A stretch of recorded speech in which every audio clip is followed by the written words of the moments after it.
j'ai de la peine pour Cristiano Ronaldo.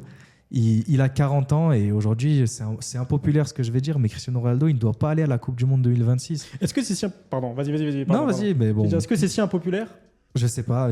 Il a beaucoup de fans, Cristiano Ronaldo, donc je sais que je vais pas me faire que des amis en disant ça, mais ça commence à tirer là. Là, la semaine qu'il vient de faire, Cristiano Ronaldo, il prend un rouge, il fait un match dégueulasse face à l'Irlande et il prend un rouge qui tue tous les espoirs de son équipe. Un rouge bête, en plus, il met un coup de coude de défenseur de l'Irlande, complètement débile. Et après, on voit, il n'est pas là et le Portugal il gagne 9-1, joue un football qu'ils n'ont jamais joué depuis 20 ans. Cette équipe du Portugal, on voit que dès qu'il n'est pas là, les joueurs ils sont relâchés, ils ont moins de pression.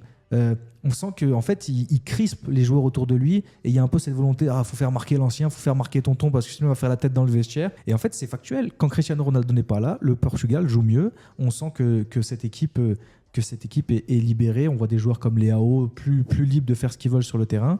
Et il faut respecter les légendes, mais les légendes, elles doivent se respecter et arrêter quand il est encore temps. Et là, je pense qu'avec Ronaldo, c'est l'heure de la fin. Parce que oui, ok, il marque, il state de temps en temps en amical ou en Nations League.